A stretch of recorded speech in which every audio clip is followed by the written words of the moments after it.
José Antonio, bienvenido. ¿Cómo estás? Sí, Vani, es un gusto saludarte. Gracias por la invitación y estoy a disposición para iniciar el diálogo contigo. Claro que sí. Oye, para empezar, porque esto es importante, ¿qué es exactamente? A ver, ¿cuál es la principal preocupación que está presentando esta Federación de Cajas Municipales frente a la reforma que estarían planteando desde el Congreso? ¿Cuál crees tú que es la principal preocupación? Bueno, yo creo que ellos están actuando en base a la defensa de sus intereses con un criterio de evitar la injerencia o la intromisión política en cajas municipales que tienen un derrotero técnico, profesional, que además tienen, digamos, la supervisión de la SBS y que cada vez tienden a una profesionalización con el claro propósito de darle mayor rentabilidad a los ahorristas y darle viabilidad a un proyecto de esta naturaleza, porque son cajas municipales que han sido de alguna forma el sostén financiero de micros y pequeños negocios en todo el territorio nacional, ¿no? Y ahora, o sea, ¿cuál crees que es el verdadero nivel de representatividad que tiene la CONACO? Porque están diciendo que no representan a nadie, que básicamente están metidos, como te digo, todos estos congresistas que quieren asegurarse un sueldo una vez que termine su periodo en el Parlamento, ¿no?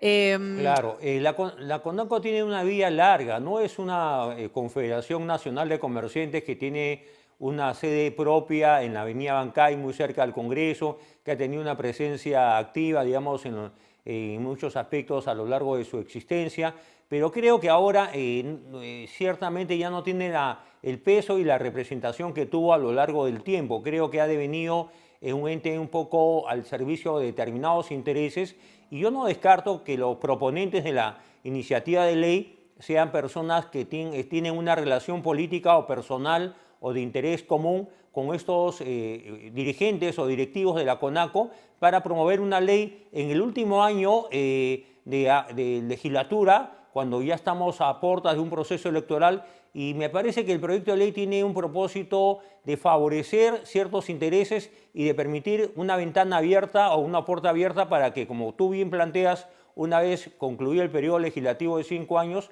puedan algunos congresistas insertarse en las cajas municipales y tener un peso en su directorio, en su dirección y además una forma también de empleo bien remunerado, ¿no? Esto obviamente afecta, ¿no? A los usuarios de las cajas, ¿no? ¿Qué riesgos concretos, porque esto es importante, existen para la autonomía de las cajas municipales si es que se aprueba esta ley? Porque ellos tienen obviamente un manejo muy independiente, muy autónomo, y de pronto si se aprueba esto estamos hablando de reconfigurarse de alguna manera. ¿Y esto cuánto puede afectar a la gente? Bueno, en el sistema bancario, en este caso en las cajas municipales, también es fundamental la confianza, ¿no? La credibilidad. No hay que olvidar que muchas cajas municipales no han tenido una buena administración y en el tiempo fueron quebrando o fueron saliendo del mercado. También es bueno decir que la Superintendencia de Banca y Seguros, que tiene ahora el liderazgo del especialista Sergio Espinosa, él ha puesto mucho interés en el tema de las cooperativas también de ahorro y crédito, porque en el país han habido muchas cooperativas de ahorro y crédito que han tenido una participación dudosa y a veces en el límite de la legalidad. Por eso que muchas de ellas han salido del mercado por decisión de la propia Superintendencia de Banca y Seguros. Ahora, nosotros tenemos el antecedente de la Caja Metropolitana de Lima, que en los años de Villarán no estuvo manejada de manera propia, bajo principios básicos de una buena administración, y cuando se politiza el manejo de las cajas municipales, definitivamente se desvirtúa el sentido de una caja municipal, que es de ahorro y crédito, y sobre todo de ahorro para miles de personas que tienen confianza en esas cajas municipales porque son a la vez otorgantes de crédito para emprendimientos en todo el país, ¿no? Porque yo creo que también es importante, ¿no?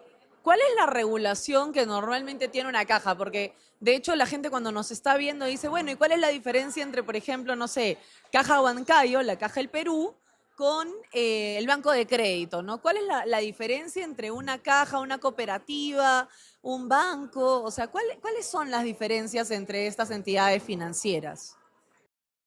Bueno, las diferencias están, digamos, en el volumen del capital, ¿no? Estamos hablando de grandes capitales en el caso del sistema bancario nacional, que tiene 4 bancos que concentran el 90% del ahorro y el crédito nacional. Hay, digamos, en el sistema bancario una suerte de oligopolio, ¿no? Y una presencia mayoritaria, digamos, del BCP en todo el país. Ahora, también hay un actor importante que es el Banco de la Nación, que tiene presencia incluso mayor que la banca privada en todo el Perú. Ahora, las cooperativas tienen un tratamiento distinto. Hay una ley de cooperativas que tuvo su inicio en el año 65, más de 60 años. Y bueno, las cooperativas que han entrado en el campo del ahorro y crédito muchas veces han fracasado por muy mala gestión, y ahí ha venido la preocupación en los últimos años de la SBS de ir regulando este segmento de las cooperativas, que también se prestan al lavado de dinero, hay que decirlo, ¿no? El lavado de dinero de actividades económicas ilegales han ingresado esos recursos a cooperativas que a veces uno no conoce qué hay detrás de todo este tipo de actividades económicas. Ahora, en el caso de las cajas municipales, la diferencia con las cooperativas es que están vinculadas o atadas a los municipios provinciales sobre todo, ¿no? Y hay algunas experiencias interesantes en provincias que han estado, en el caso Huancayo, vinculada a actividades como, si no me equivoco, la Tinca, que ya tiene mucho tiempo en el mercado de apuestas y goza de cierto respeto, credibilidad y solvencia financiera. Ahora, creo que el deber de la SBS en todos los casos es velar por la solvencia financiera de todos los entes que recogen dinero, ¿no? Son los clientes, depositan confianza dejando su dinero en cuentas personales o en cuentas corrientes, ¿no? Acabas de hablar de algo muy crucial, creo, en el panorama, y que lo vamos a tener que desarrollar una partecita ahorita y otra partecita en el siguiente bloque, pero el Sí, oligopolio de los bancos. O sea, yo creo que esto es algo que no puede pasar desapercibido, porque el Perú es uno de los así países es. que yo me he dado cuenta que es uno de los países que tiene menos oferta de bancos, ¿no? Y los que tienen tasas de interés altísimas, no todo el mundo puede acceder a bancarizarse. La SBS intenta hacer una serie de programas de educación financiera, etcétera, pero a ver, no se está logrando el cometido de bancarizar a la mayoría de personas sobre todo en el interior del país, sobre todo en el interior del país, que de pronto le tienen esta tirria al banco, o el único banco que tienen cerca es el Banco de la Nación y nadie quiere abrir nada en el Banco de la Nación. O de pronto, por ejemplo, te vas a algún lugar, a algún pueblo, a alguna zona, o sea, sin ir muy lejos, yo una vez me fui a Huaraz, y encontrar un agente o un cajero del BCP fue lo más difícil del mundo cuando me fui a Chavín de Huántar, ¿no? Entonces, en el pueblo de Chavín de Huántar, siendo una zona altamente turística, ¿no? Entonces, yo me pregunto, ¿no? O sea, ¿qué es lo que tú crees que deberíamos hacer? E insisto, de repente una partecita ahorita y después lo seguimos hablando en el siguiente bloque, ¿no? Pero, ¿qué es lo que crees que debemos hacer para que podamos tener una mayor oferta bancaria? ¿Cómo ampliamos la oferta de bancos? Bueno, definitivamente hay intereses creados, no seamos ingenuos, o sea, congresistas que están de alguna forma, sus campañas electorales son financiadas por bancos o por AFPs o por compañías de seguros, y que luego en el ejercicio del cargo definen determinados intereses, ¿no? Ahora, creo que le causa un enorme daño a la competencia en el mercado del sistema financiero que hayan solamente 4 bancos que concentran el 90% del ahorro y crédito nacional. Hay otros bancos, por supuesto, pueden haber 6 u 8 bancos, pero que no tienen una presencia muy diminuta, digamos, en el mercado bancario. Ahora, esta hegemonía del BCP creo que también le está dando a ellos la oportunidad de demostrar que están a la altura de sus obligaciones, y efectivamente ahora que se están usando la banca digital, que se están usando otros mecanismos alternativos para hacer transferencias bancarias, es verdad, cada vez es más difícil, incluso en Lima, encontrar cajeros automáticos cerca de su centro de trabajo o de su domicilio, ¿no? Y en verdad creo que la inversión que están haciendo los bancos en tecnología para estar cerca de sus clientes y dar mejores servicios está lejos de los estándares internacionales, porque cuando uno viaja al exterior uno comprueba definitivamente que hay más competencia, digamos, en Argentina, en Chile, en Colombia, incluso en Brasil, ni qué decir en México. Por lo tanto, creo que puede hacerse desde el Congreso, dar normas para flexibilizar la formación de nuevos bancos, o el ingreso de capitales foráneos con claro propósito de crear un banco. Creo que hay demasiada legislación obstruccionista para la creación de nuevos bancos y no sé hasta qué punto la SBS está acompañando este proceso de apertura de más bancos de diversos orígenes o nacionalidades, sus capitales, para poder favorecer al cliente, al ahorrista y sobre todo en un país donde el crédito es caro. Tú has dicho una gran verdad, Vania, el crédito en términos comparativos en el Perú es oneroso. Lo que pagan los clientes por tarjeta de crédito incluso a veces supera el 100% anual, ¿no? Y las penalidades y las moras y las multas encarecen digamos, el crédito. Y por eso surgen las cooperativas y por eso surgen las cajas municipales como alternativas. Y también surge pues el llamado gota a gota. Cuando hay digamos, deficiencias en el sistema legal bancario, se da apertura a la informalidad, a la ilegalidad, al préstamo por un día, por una semana, por 3 días, los altos intereses, ¿no? Todo eso hay que cambiarlo, pero yo estoy seguro que los proponentes de esta ley, como los proponentes de otras iniciativas, que sería el caso explicar en otro momento, responden a intereses de grupos de poder económico, lamentablemente. Claro, no, y además acá viene también un tema bien importante, ¿no? O sea, mira, por ejemplo, yo lo que me doy cuenta es que si bien hay mucha más oferta, vamos a dar el ejemplo de México que acabas de mencionar, ¿no?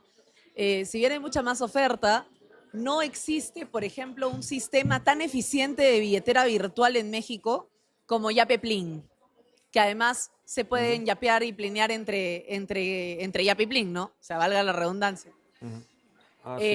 No existe eso acá, ¿no? Por ejemplo, no existe eso en México. Y la tecnología bancaria es muy...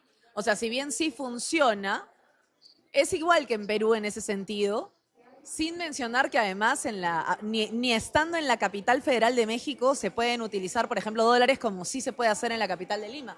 O sea, nosotros comparativamente tenemos una serie de ventajas, sí, pero sí tenemos, en verdad, no es por nada, un gran, digamos, una dominancia notoria por parte, por ejemplo, del banco de crédito. Cuando volvamos en el segundo bloque vamos a seguir hablando de este tema porque este es un tema que le interesa muchísimo a las cajas. Cajas como Caja Huancayo. Invierte en ti misma. La nueva cuenta Ahorro Mujer Emprendedora de Caja Huancayo no solo permite incrementar tus ahorros, también te brinda la oportunidad de acceder a un seguro y herramientas financieras para lograr tus objetivos. Caja Huancayo, la caja del Perú. Vamos a una pequeña pausa y regresamos con José Antonio Torres Iriarte.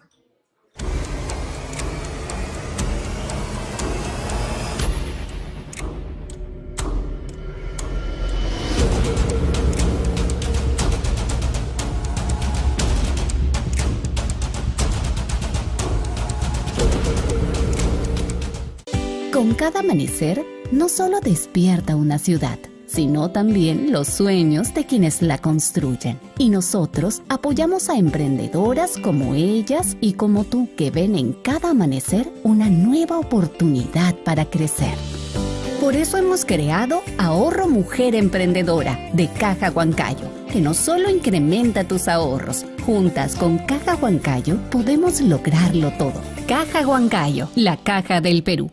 Sabemos que somos tu cómplice en la cocina. Por eso nos dedicamos a brindarte siempre las mejores conservas y el aceite más puro, poniendo nuestro corazón en cada producto para asegurar la calidad y sabor que toda tu familia se merece. Somos una familia orgullosa de ser peruanos. Somos Beltrán, mi marca, mi familia. Dijeron que no podíamos y le respondimos en la cancha.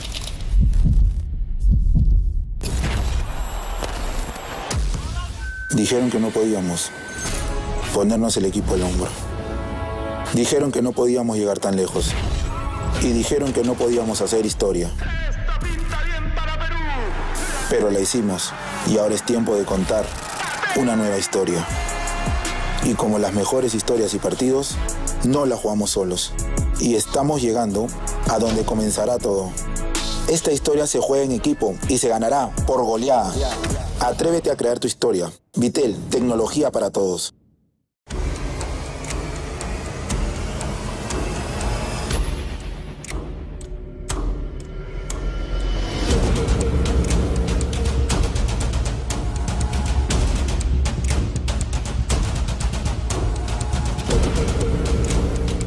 Estamos de vuelta aquí en ¿Quién quiere matar al Perú? Estoy hablando con José Antonio Torres Iriarte y estábamos hablando justamente de más o menos algunos de los bancos, algunas de las financieras, de pronto de algunas de las entidades bancarias más grandes que tiene el Perú y que bueno, obviamente estábamos hablando de la cantidad de oferta que puede haber en otros países y que nosotros no tenemos de repente. Pero acá viene lo complicado, ¿no? Acaba de pronunciarse... las cajas municipales acaban de pronunciarse en contra del proyecto de Illich López y Gerí, ¿no? Y José Gerí, que los conocen como los babies del Congreso, ¿no? Los conocen como los babies del Congreso y estos funcionarios públicos que comen de nuestra plata, porque es muy importante recalcar eso, están haciendo esto pues básicamente para asegurarse la chamba una vez que se le acabe el periodo parlamentario, que es lo que estábamos diciendo. Entonces, a ver, porque acá viene una de las cosas más importantes, ¿no? ¿Qué rol ha jugado Illich López y José Gerí en la promoción de este proyecto de ley? O sea, ¿qué tanto sabemos de los intereses subalternos que puedan tener estos dos funcionarios públicos para con este proyecto? Claro. Bueno, en realidad dije en el segmento anterior de que muchas veces los congresistas, sus campañas son financiadas por determinados grupos económicos y luego la retribución de este tipo de servicios o favores se da en el ejercicio del cargo parlamentario, haciendo propuestas de ley que favorezcan o evitando fiscalizar ciertos sectores o poniendo trabas y barreras a una apertura y a una mayor competencia en el sistema financiero o bancario y en otras actividades de la economía nacional, porque está demostrado técnicamente que los monopolios y los oligopolios son contraproducentes para la libre competencia. Y en una economía abierta y de social de mercado, ni oligopolios ni monopolios deberían ser promovidos, al contrario, deberían ser limitados, porque son un obstáculo para el crecimiento económico y para el beneficio de los consumidores y los clientes, en este caso de los servicios de ahorro y crédito, ¿no? Ahora, teniendo en cuenta, ¿no?, que estamos realmente muy a puertas de las elecciones del próximo año, del 26, sí. Y yo me pregunto, ¿no?, si estamos con estos problemas ahora, con las cajas municipales, con las cooperativas, con las entidades financieras a las que muchas veces acceden las personas que no pueden acceder al sistema bancario, por decirlo grande, ¿no? Claro. Para un crédito, para emprender. Y como bien has dicho, y esto me parece bien importante, con tantas trabas burocráticas que no solamente hay para crear nuevas entidades financieras, sino también las trabas burocráticas que tienen los emprendedores para poder formalizarse, ¿no? Así es. Entonces, yo me pregunto, ¿no?, ¿qué es lo que deberíamos buscar en un candidato, ¿no?, para el 2026 en esta materia? O sea, ¿qué es lo que debería proponer? ¿Qué es lo que crees que debería prestar atención el ciudadano de a pie para buscar no solamente su crecimiento, sino el crecimiento de la comunidad en esta área, en este rubro financiero? Bueno, ¿no? La actividad financiera es fundamental, es el gran pulmón de la economía.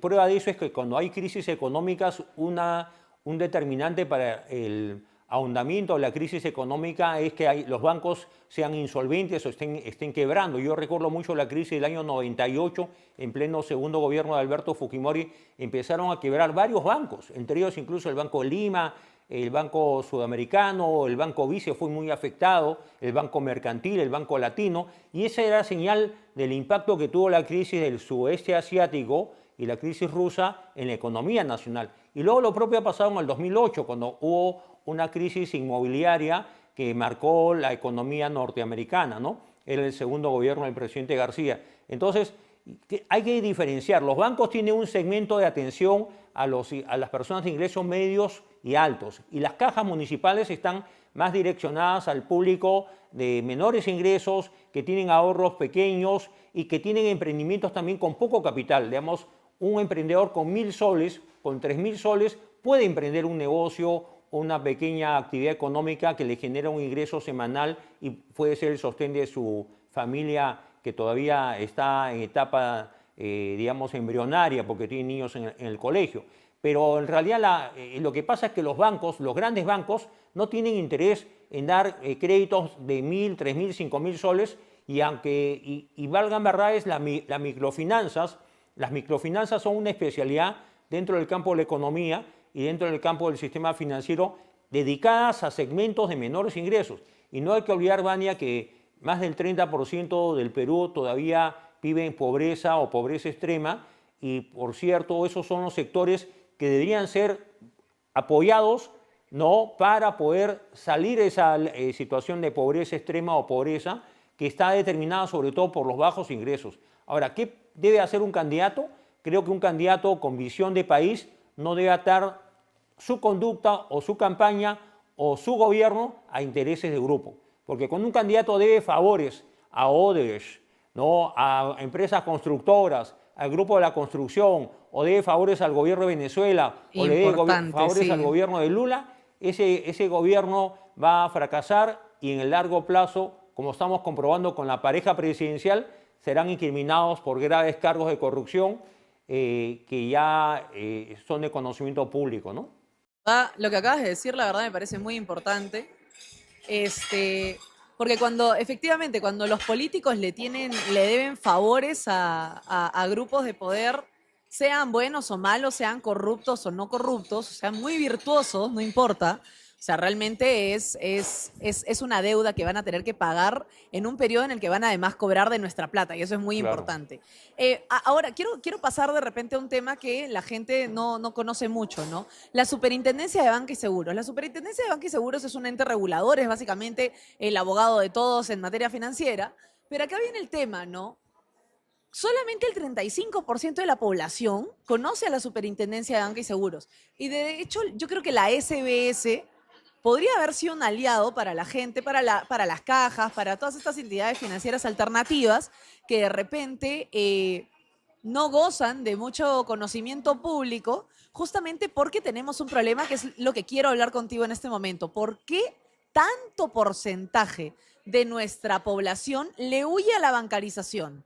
Le huye a la formalización porque entendemos que hay mucha burocracia, eso sí, pero le huye a la bancarización, no quieren utilizar bancos. Por ejemplo, si tú te vas a Puno, los índices de bancarización son mínimos porque obviamente prefieren tener no solo dinero negro, sino que tener dinero lejos de los impuestos de manera en efectivo, ¿no?, para poder seguir haciendo estos comercios libres que hacen en la frontera. Entonces yo te pregunto, ¿qué podríamos hacer ahora para poder bancarizar a las personas y que tengan un mayor índice, ¿no?, de uso de bancos o entidades financieras que podrían ayudarlos además a salir de lo que bien acabas de señalar, de la línea de pobreza, ¿no? Claro, lo que pasa es que creo que los esfuerzos que está haciendo la SBS en el campo de la educación financiera son insuficientes, ¿no? Y eso podría agregarse también en el campo de la educación en los sistemas de pensiones, porque cada cierto tiempo se están aprobando en el Congreso leyes para autorizando el retiro de los fondos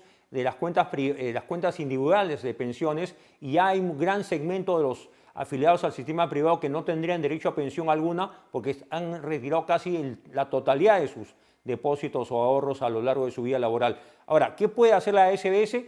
Fortalecer el área de educación financiera, fortalecer el área de comunicaciones. Yo creo que la SBS, como otras instituciones técnicas de rango constitucional, porque hay que decir que la SBS tiene rango constitucional, el superintendente es designado propuesto por el gobierno, pero designado o elegido por el Congreso de la República, y tiene ese rango constitucional y podría, digamos, estar más cerca a la gente con campañas de difusión de educación financiera que son indispensables, porque en verdad el común de los peruanos, ¿por qué no quiere ir al banco y prefiere ahorrar en una caja o ahorrar o hacer, digamos, hacerse préstamos entre familiares, entre amigos, ¿no?, entre personas de cierta confianza? Porque tiene la impresión de que más seguro está el dinero en manos de ellos, incluso en su propia casa, ¿no? Se habla del famoso ahorro debajo del colchón, que es una tradición nacional, ¿no? Pero creo que esa Claro, falta la de plata confianza Fletchón. nace porque también existe la idea de que todo lo que se bancariza está sujeto a pago de impuestos, está sujeto a presiones tributarias, está sujeto a que se pueda ser un indicio de enriquecimiento indebido, de dinero mal habido, de compras irregulares no justificadas. Entonces, no nos confundamos, en el Perú hay una economía legal, pero paralelamente hay una economía ilegal o al margen de la legalidad que mueve miles de millones de soles todos los meses. Más aún ahora que se habla que el narcotráfico ha perdido presencia y va a la vanguardia la minería ilegal, ¿no? La de oro y cobre.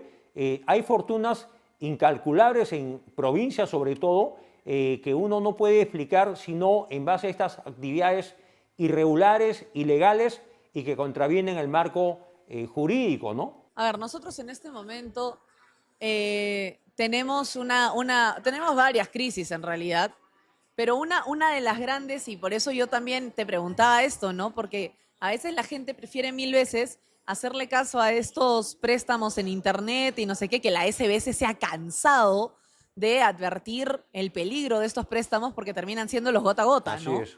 Porque terminan siendo los préstamos gota a gota. Y claro, como es muy de fácil acceso solamente con tu DNI, con tu dirección y poniendo el contacto de 2 o 3 personas que tienes cerca para que cualquier cosa te extorsionen llamando a tus familiares o amigos, porque es lo que hacen, Así es. ¿no? Te prestan 600, 800 soles, 500 soles, lo que sea, pero tú ya tienes una deuda que puedes pagarla hasta con sangre, ¿verdad? Así es. Y eso afecta también a nuestra dimensión de seguridad, ¿verdad? Totalmente, totalmente. O sea, estos préstamos que están ofreciéndose por las redes sociales y que son de fácil acceso, tienen una contraparte, ¿no? Que es la exigencia de pago con altísimos intereses. Y el ciudadano a veces no compara cuánto, digamos, si Uy, le sí, los cobran intereses 10% los intereses son anual, matadores. mensual Sí, o sí. 20% mensual, es mucho más de lo que el banco le cobraría anualmente incluso, ¿no? Entonces, tal vez los bancos podrían idear formas de crédito a 3 meses, a 6 meses, ¿no? Para poder, digamos, dinamizar las microfinanzas o los préstamos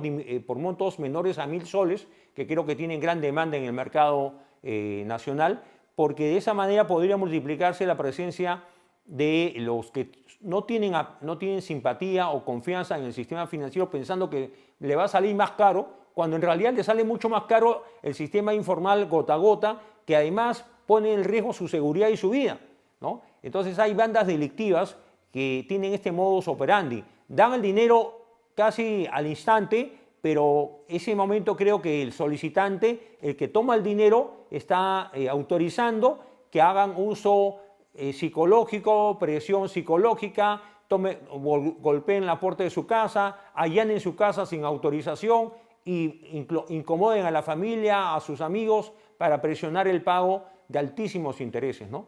Es muy peligroso.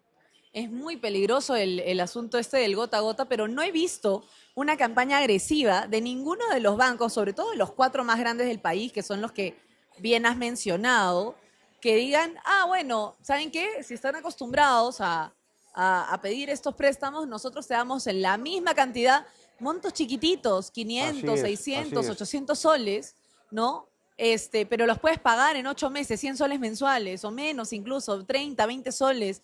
Aplázalo todo lo que puedas. O sea, no he visto una campaña realmente no buena. tienen interés, Porque, claro, me la parece. gente dice, bueno, sí, está bien, voy a pagar 20 soles al mes, pero ¿por cuántos meses? Como para que ellos reciban un 200% más, porque al final eso es lo que la gente cree y creen que va a ser más rápido. Bueno, como el gota a gota me lo da rapidito, entonces no pasa nada, pero después amanecen muertos después de que no pudieron pagar en la fecha. Bueno, ¿no?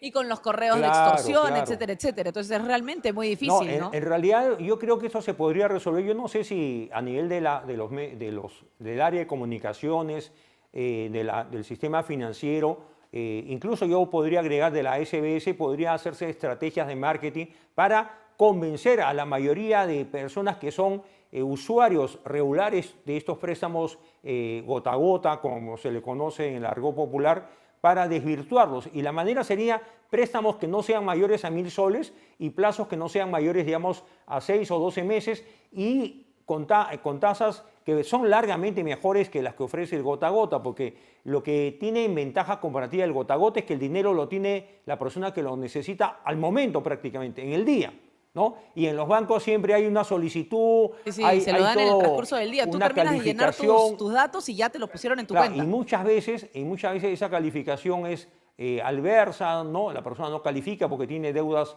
o registro en Infocor, tiene deudas pendientes y muchas veces la gente toma un préstamo para pagar uno anterior y luego toma un tercero para pagar el segundo y es una bola de nieve y viene ya la situación de desesperación de las familias que no pueden prácticamente cumplir con sus obligaciones y que se ven envueltas en presiones delictivas, ¿no? Porque ya no es una llamada telefónica, no, son medidas coercitivas que pueden caer en la agresión, incluso en situaciones de violencia extrema, ¿no?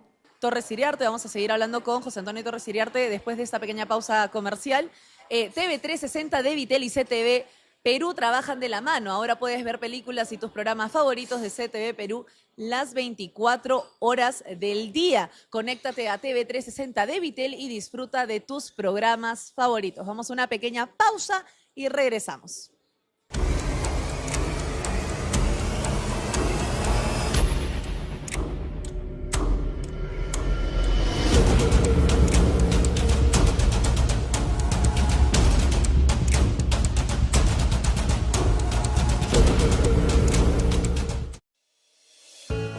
Pedro siempre soñó con llevar su artesanía más allá de nuestras fronteras.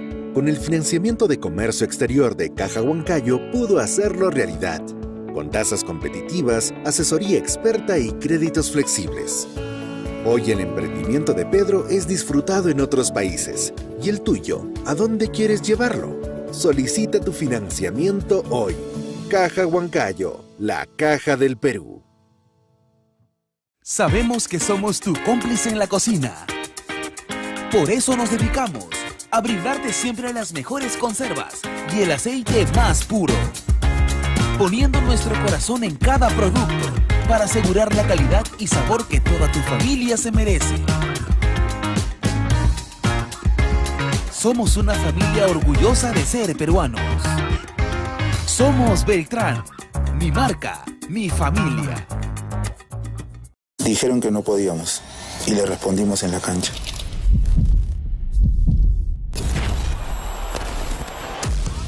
Dijeron que no podíamos ponernos el equipo al hombro. Dijeron que no podíamos llegar tan lejos y dijeron que no podíamos hacer historia. Pero la hicimos y ahora es tiempo de contar una nueva historia. Y como las mejores historias y partidos, no la jugamos solos. Y estamos llegando a donde comenzará todo. Esta historia se juega en equipo y se ganará por goleada. Atrévete a crear tu historia. Vitel, tecnología para todos.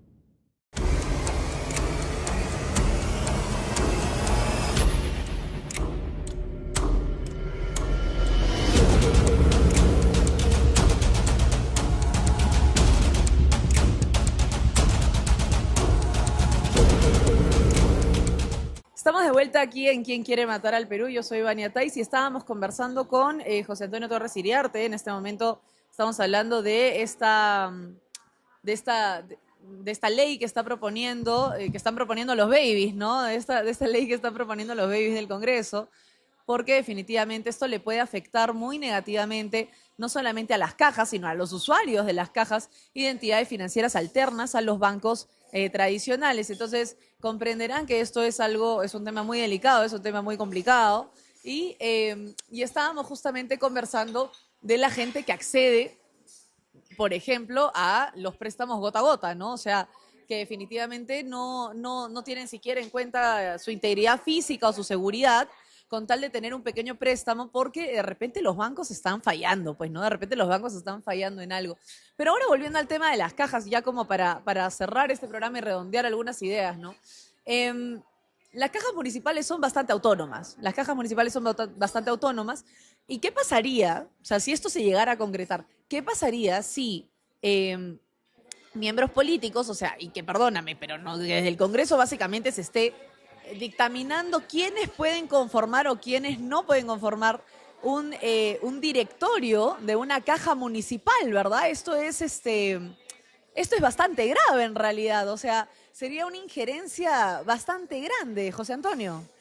Bueno, creo que toda legislación en materia del sistema financiero bancario siempre tiene algunos requisitos, algunas formalidades para poder ser miembro del directorio, para poder participar en la toma de decisiones. Pero lo que he podido observar es que este proyecto de ley tiene, como se dice, una trampa, ¿no? Porque se ponen medidas más laxas, se abre un poco los requisitos para ser miembro del directorio y se permite que personas, digamos, que se dice que tienen experiencia en microfinanzas puedan rápidamente acceder y a propuesta de la Confederación Nacional de Comerciantes, ahí viene un poco el detalle, como se diría, porque la CONACOS ya empieza a tener un papel protagónico en la propuesta y designación de ciertos miembros del directorio de las cajas municipales, y eso creo que sí respondería a un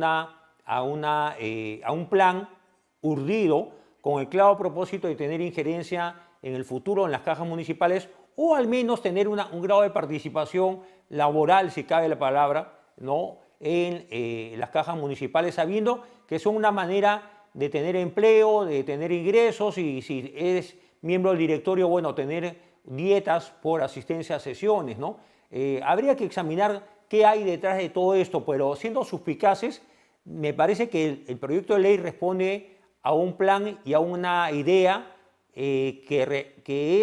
nace de un acuerdo previo entre congresistas y la Confederación Nacional de Comerciantes, ¿no? Y acá viene un problema más, ¿no? Porque finalmente, o sea, ¿qué alcance? Y acá viene el tema, ¿qué alcance puede tener que desde el Congreso se puedan tomar este tipo de atribuciones? Porque finalmente, a ver, no es la primera vez que vemos una situación similar.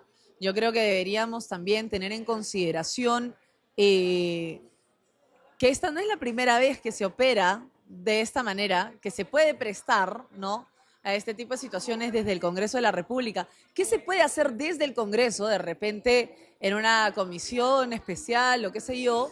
Pero ¿qué se puede hacer para evitar que se utilice, digamos, la posición política en favor de intereses subalternos desde el Congreso de la República? Bueno, una de las cosas que se logró en los últimos años es que los proyectos de ley no sean iniciativa personal, sino de un grupo parlamentario, ¿no?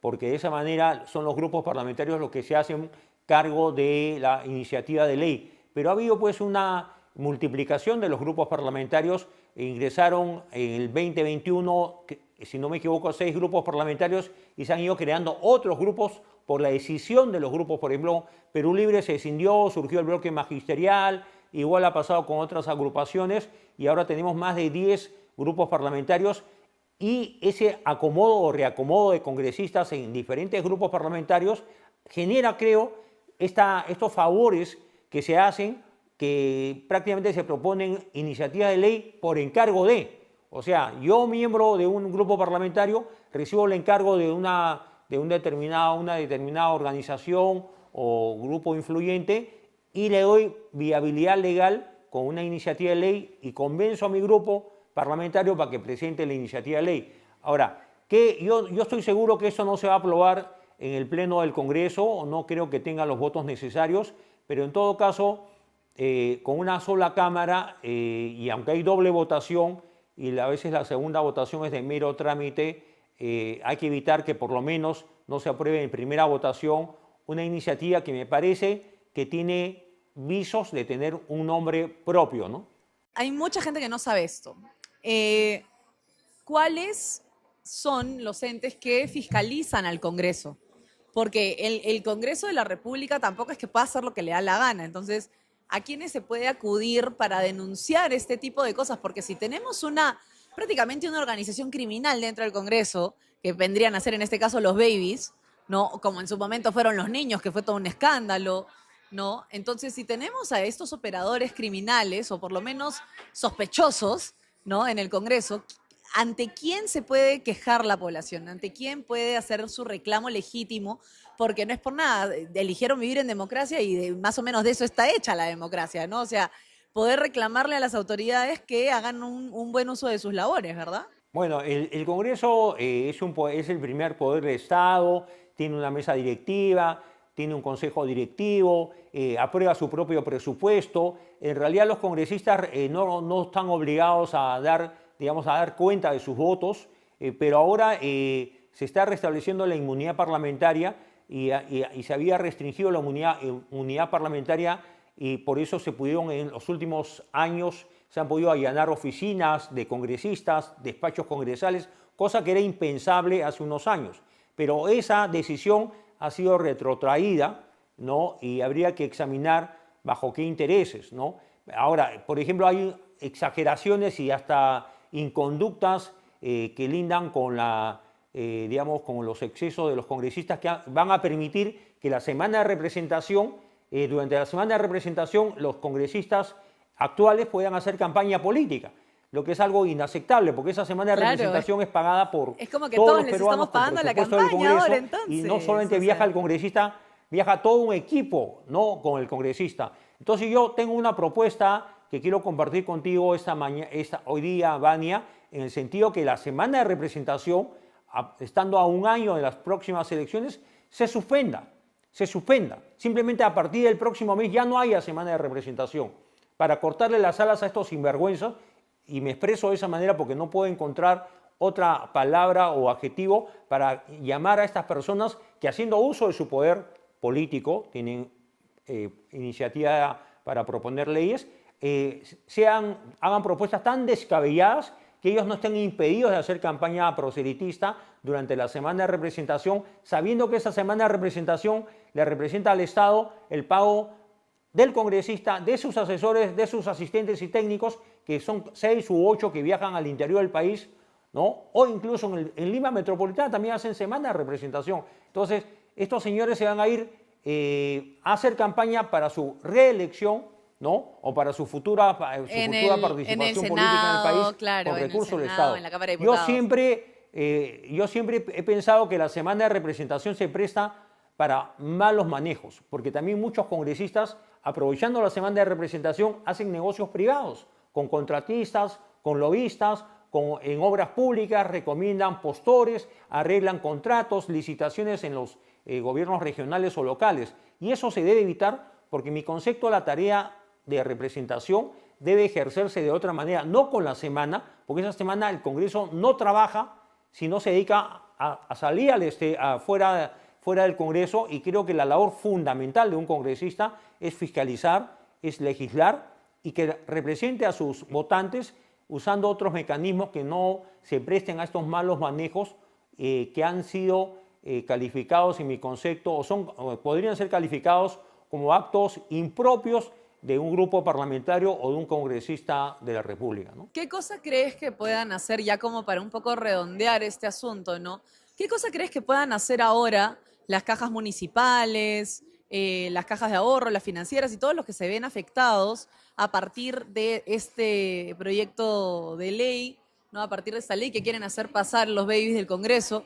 O sea, ¿qué es lo que crees que venían a hacer ahora, más allá del comunicado de que la rechazan, de que están en contra, y eso me parece muy bien, pero ¿qué realmente se podría hacer, no solamente para defenderlos a ellos, sino defender sobre todo a los usuarios de estas cajas municipales y entidades financieras alternas? Bueno, yo creo que a ellos les corresponde la tarea no solamente de los comunicados, porque los comunicados están digitalmente o impresos y el común de las personas no los lee o no No, le y en presta verdad la no es por debida nada, pero no atención. logra nada. Yo creo que ahora las ¿no? campañas deben ser más breves, más agresivas, más concisas, y creo que deberían invertir algunos recursos y sobre todo iniciativas como la que tú estás proponiendo hoy día, ¿no? Tocar un tema en un programa de esta naturaleza, tocar un tema que los grandes medios seguramente no le van a prestar la más mínima atención.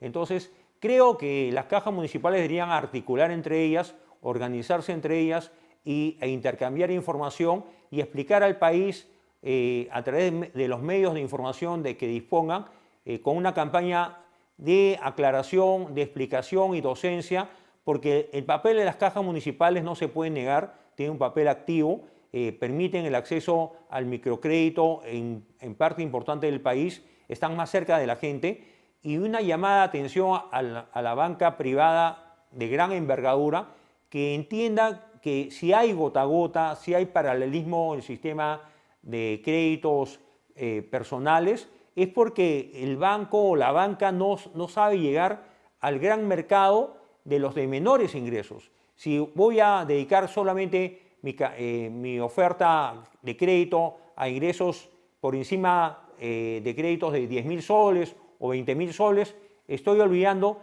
que en este país, en los grandes mercados populares, en los mercados zonales, en los mercados de Lima Norte, Lima Sur, Lima Este, hay miles de microempresarios, comerciantes que necesitan sumas menores de 1.000 soles para poder darle continuidad y aliento a sus negocios. Y ahí está el gota a gota, o están los informales, prestamistas, usureros, y dejan de lado la oferta bancaria que prácticamente Claro que no sí. existe, ¿no?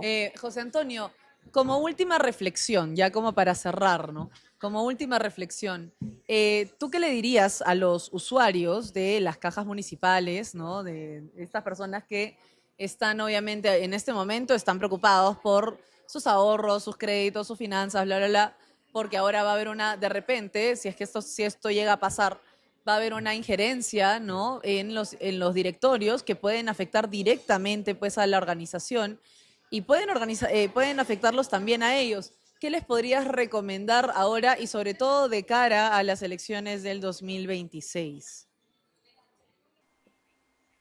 Mira, las elecciones siempre son una oportunidad para sancionar a los políticos que no han cumplido con su tarea y a los partidos que han deshonrado al país. Yo hace poco escribí una columna de opinión diciendo que no eran los tiempos de Manuel González Prada ni de Ayer Torres, son los tiempos de los niños de Acción Popular o de Acuña o de Luna Gálvez o de un partido como Somos Perú que tiene una lideresa como la señora Lee, que hasta ahora el país nunca ha escuchado una declaración de ella ante los medios de comunicación. Ahora, ¿qué le propongo a los clientes? Que defiendan sus ahorros y a los directivos de las cajas que expliquen, que gasten algo de dinero en campañas explicando qué hacen ellos por la comunidad y por su entorno social. Creo que en provincias hay cajas que están profesionalmente bien manejadas, responsablemente bien manejadas y que han encontrado nichos de atención al público que demanda servicios inmediatos, rápidos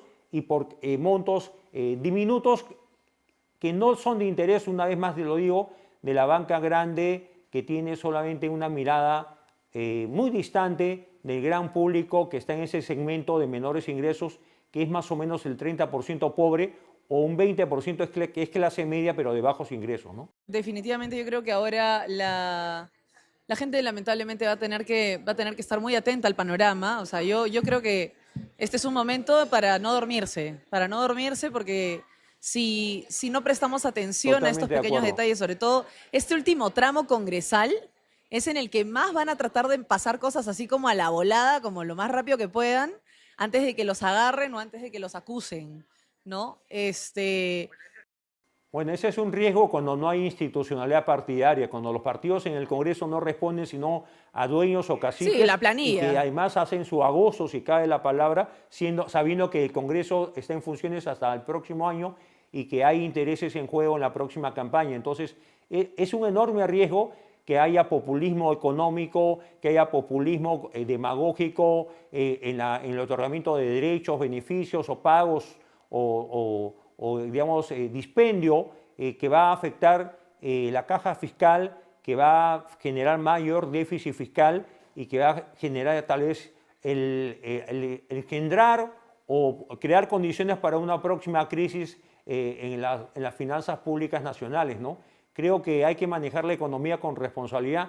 El Congreso no tiene iniciativa de gasto, a veces se olvida. Sí, correcto, el Congreso no gasta. Iniciativa de gasto. Lo que no quiere decir que el Congreso pueda influenciar porque tiene gran manejo de la ley de presupuesto. Y todos los años es el Congreso que aprueba la ley de presupuesto, la ley de endeudamiento, hasta el 30 de noviembre.